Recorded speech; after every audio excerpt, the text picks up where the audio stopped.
কিছু ধরবি না, বাবা কাজ করছে, ছেড়ে দে, ঠিক আছে? তুমি চুপচাপ, তুমি এক জায়গায় ভালো করে বসে থাকো।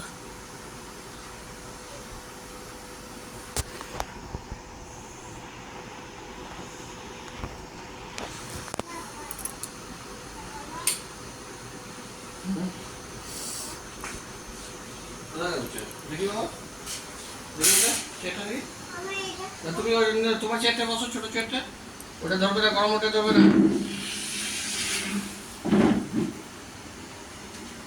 লাইট ঠিক করছে। লাইট ঠিক হয়ে গেল।